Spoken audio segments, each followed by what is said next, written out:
नमस्कार जय जगन्नाथ। आज आम आलोचना करिबा एही वीडियो माध्यम रे गोटे स्त्री उपरे गोटे स्त्री रा प्रकृत अधिकार कौन आज आम जानिबा। ए दुनिया रो सबुठारु सस्ता आउ मजबूरी किए करे आपण जानिचंती? से होची आपणकर माँ, आपणकर स्त्री। आपण को जदि लगुची मो स्त्री घरर सबु काम करिवो, तार सेटा कर्तव्य, तार सेटा हक, से सेटा ही करिवो। आपण बहुत बड़ भूल भावना रे अछंती। मनीषर जीवन जेतबळे आरंभ होइथिला ना, ता पूर्वरु एमिति किछि कंडीशन नथिला कि जदि तुमे बाहा हेबो, बाहा घर परे तुम स्त्री तुम पाद सेवा और घर सेवा करिवो। यही प्रथा केवल मनीष माने बाहर करिसंती। काहे कि ना स्त्री को कमजोर रूप रे देखुचंती। गोटे स्त्री को असम्मान करिबा माने कि से आपण को ठारू वीक अछि बोली। गोटे स्त्री को आपण असम्मान दुर्व्यवहार एइथि पई तो करंती ना, तार किछि हक नाही, तार किछि सामर्थ्य नाही आपण को सहित लढिबा पई। अरे पुरुष तो सीए जी बाहर परिस्थिति सांगरे लड़े।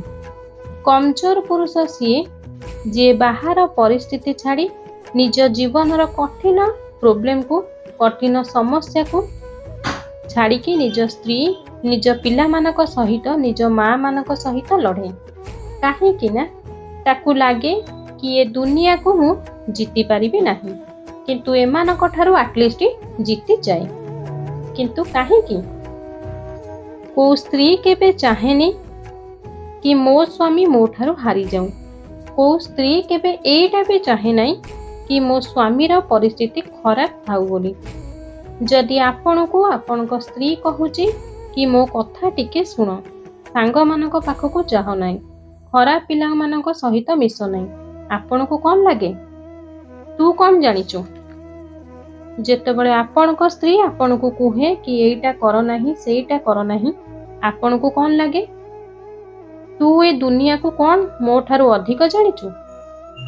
आपण को स्त्री आपण को जदि एटा कहूची कि किछि भी हेई जाऊ मु तुमरो साथी रे अछि, किंतु आपण को कहंती तू किछि जानिनु, साथ कोन दबु?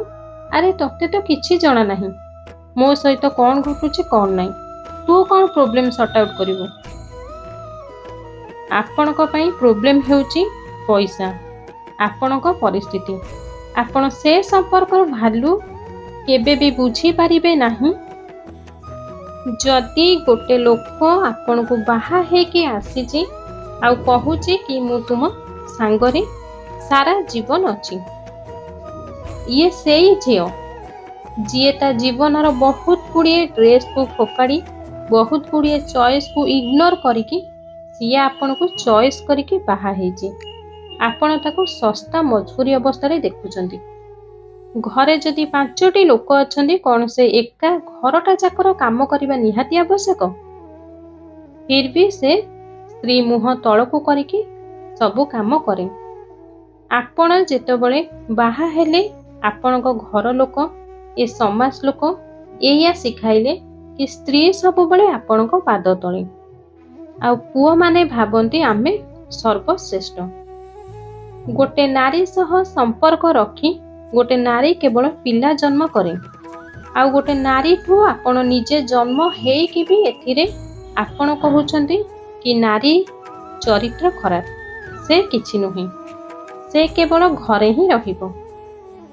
आ सेई नारी जेतबळे कष्ट सही सही करी टिके मुंड उच्चा करी कथा कहिबा आरंभ करी देबो, सासु आगरे बहु खराब, स्वामी आगरे स्त्री खराब, परिवार लोक खराब होई जिवे। शेषरे झियर बाप माँ भी खराब भाविबा आरंभ करिदेबे। जेतेबळे झियो जन्म करिसंती, झियर बाहाघर करूछंती, तेबे ताकू संस्कार दियो। स्वामी सह केमिति चलिबो, स्वामी सह केमिति संसार करिबो, एही संस्कार दियो। गोटे स्त्री खाली सहिबो, बाहाघर परे भी सहिबो, किंतु काहेकि? ଝିଅର ଏହି ହକ୍ ଅଛି, ସେ ଯେଉଁଠି ବାହା ହେବ ସେ ନିଜେ ମଧ୍ୟ ସିଲେକ୍ଟ କରିପାରିବ। ଆଉ ନିଜ ସ୍ତ୍ରୀର ଏହି ହକ୍ ଅଛି କି ଆପଣଙ୍କର ଅର୍ଦ୍ଧାଙ୍ଗିନୀ ହେଇକି ହିଁ ରହିବ। ଆପଣଙ୍କ ଶରୀରର ଅଧା ନୁହେଁ କି ଆପଣଙ୍କର ସମ୍ପତ୍ତିର ଅଧା ନୁହେଁ। ଆପଣଙ୍କ ଜୀବନରେ ବିତୁଥିବା ସବୁ ସେହି ମୁହୂର୍ତ୍ତର ଅର୍ଦ୍ଧାଙ୍ଗିନୀ ହେଇକି ହିଁ ରହିବ। ଆପଣଙ୍କର ସବୁ ପ୍ରୋବ୍ଲେମ୍, ସବୁ ସମସ୍ୟାରେ ସେ ଠିଆ ହେବ। ହୁଏତ ଆପଣଙ୍କୁ ସାହାଯ୍ୟ ନ କରିପାରେ, କିନ୍ତୁ ଆପଣଙ୍କ ସାଥିରେ ଠିଆ ହେବ। କିନ୍ତୁ ଆପଣ ବାହାର ଲୋକଙ୍କ ଆଶାରେ, ବାହାର ଲୋକଙ୍କ କଥାରେ ଆଉ ବାହାର ପରିସ୍ଥିତିରେ ଆଉ ସେଇ ବାହାର ପରିସ୍ଥିତିକୁ ମୁଣ୍ଡରେ ରଖି ଝଗଡ଼ା କରନ୍ତି ନିଜ ସ୍ତ୍ରୀ ସାଙ୍ଗରେ। କିନ୍ତୁ କାହିଁକି? କ'ଣ ପାଇଁ? ନିଜକୁ ଥରେ ପଚାରନ୍ତୁ କି କେତେ ବଡ଼ ଭୁଲ କରୁଛନ୍ତି ଆପଣ।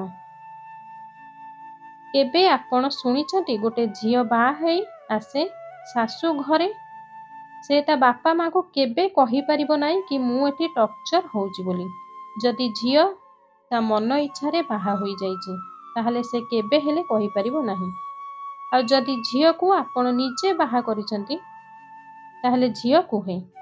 କାହିଁ କୁହେ ଟିକେ ଭାବ।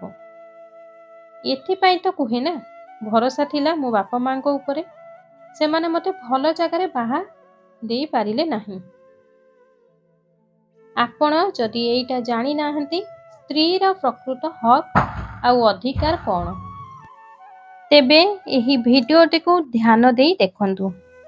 ଗୋଟିଏ ସ୍ତ୍ରୀର ହକ୍ ଏତିକି କି ସେ ତା ପରିବାରରେ ସମସ୍ତଙ୍କୁ ସମାନ ନଜରରେ ଆଉ ସମ୍ମାନର ସହ ଦେଖିବା। ଯଦି ଆପଣ ତାହାଠାରୁ ସମ୍ମାନ ଆଶା କରୁଛନ୍ତି ତାହେଲେ ପ୍ରଥମ କର୍ତ୍ତବ୍ୟ ଆପଣଙ୍କର କି ତାକୁ ଆପଣ ସମ୍ମାନ ଦିଅନ୍ତୁ।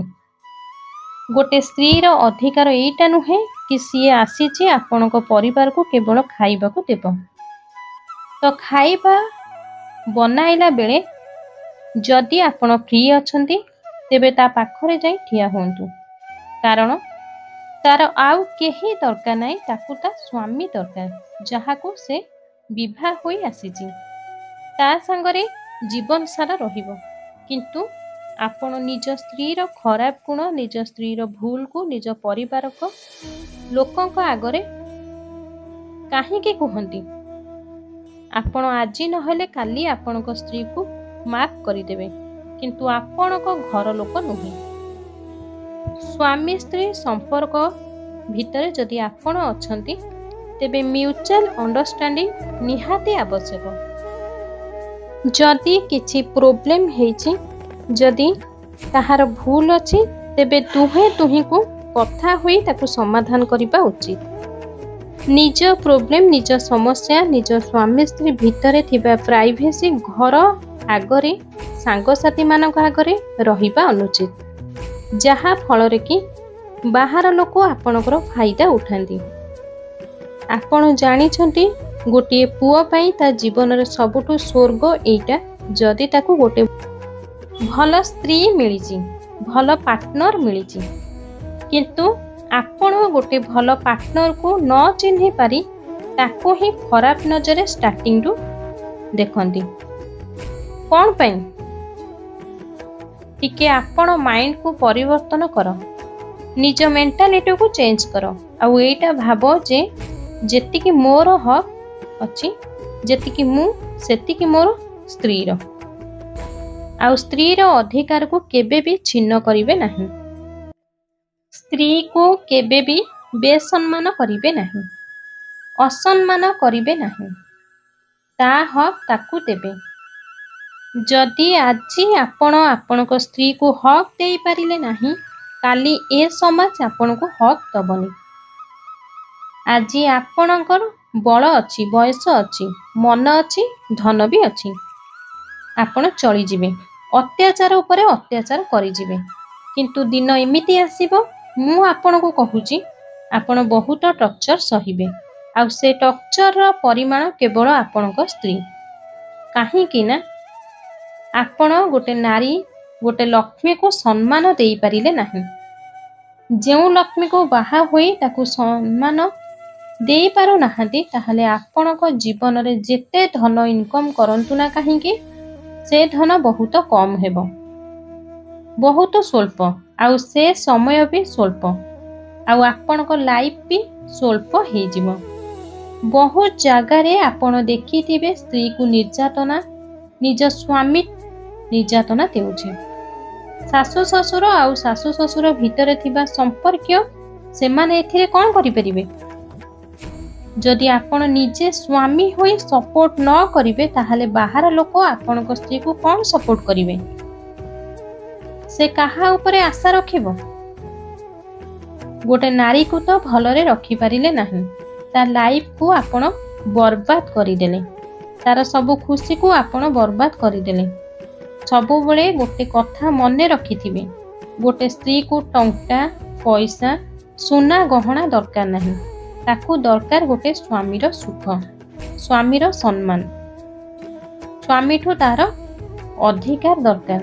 କିନ୍ତୁ ସବୁ ବାପା ମା ଝିଅ ଜନ୍ମ କଲା ପରେ କ'ଣ ଭାବନ୍ତି ନା ଯେଉଁଠି ସୁନା, ଯେଉଁଠି ଟଙ୍କା, ଯେଉଁଠି ଅଧିକା ଜମି ଅଛି ସେଇଠି ଆମେ ଝିଅକୁ ଦେବୁ। କିନ୍ତୁ ଏଇଟା ଭାବନ୍ତିନି ଯେଉଁଠି ପଇସା ଅଛି ସେଇଠି ଇଗୋ ବି ଅଛି। ଆଉ ଯେଉଁ ଘରେ ଲୋକେ ପଇସାକୁ ଚିହ୍ନିଛନ୍ତି ସିଏ ମଣିଷଙ୍କୁ ଚିହ୍ନିବେ ନାହିଁ, ଆଉ ଯେଉଁ ଲୋକ ମଣିଷକୁ ଚିହ୍ନିଛି ପଇସା ତାକୁ ଧୀରେ ଧୀରେ ଚିହ୍ନିଯିବ, ସେ ତା ଲାଇଫରେ ବହୁତ ଉପରକୁ ଯିବ। ଆଜି ଯଦି ଆପଣ ଜାଣିଲେ ନିଜ ସ୍ତ୍ରୀର ଅଧିକାର ତାହେଲେ ପ୍ଲିଜ୍ ଜୀବନରେ କୌଣସି ପାପ ନ ହେବା ଦରକାର। ଆପଣ କେତେ ବଡ଼ ପାପ କରନ୍ତୁ କିନ୍ତୁ ଯାହାକୁ ବାହା ହୋଇ ଘରକୁ ଆଣିଛନ୍ତି ତା ଉପରେ ନିର୍ଯାତନା ଦୟାକରି କରନ୍ତୁ ନାହିଁ। ସ୍ୱାମୀ ସ୍ତ୍ରୀ ଉଭୟକୁ ସମ୍ମାନ ଦିଅନ୍ତୁ। ଆଜିର ଏହି ଭିଡ଼ିଓ ଯଦି ଆପଣଙ୍କୁ ଭଲ ଲାଗିଲା ସେହି ଲୋକମାନଙ୍କୁ ଆପଣ ସେୟାର କରନ୍ତୁ କି ଲୋକମାନେ ଆଟଲିଷ୍ଟ ଏହି କଥାକୁ ବୁଝନ୍ତୁ। ସ୍ତ୍ରୀ ହେଉ କି କୌଣସି ନାରୀ ହେଉ ତାଙ୍କୁ ତାଙ୍କର ହକ୍ ଦିଅନ୍ତୁ। ଭିଡ଼ିଓଟି ଯଦି ଆପଣଙ୍କୁ ଭଲ ଲାଗିଥାଏ ତେବେ ଭିଡ଼ିଓଟିକୁ ଗୋଟିଏ ଲାଇକ୍ କରିବା ସହିତ ଆମ ଚ୍ୟାନେଲରେ ଆପଣମାନେ ନୂଆ ଥିଲେ ଚ୍ୟାନେଲକୁ ସବସ୍କ୍ରାଇବ୍ କରିଦିଅନ୍ତୁ। ରହୁଛି, ନମସ୍କାର, ଜୟ ଜଗନ୍ନାଥ।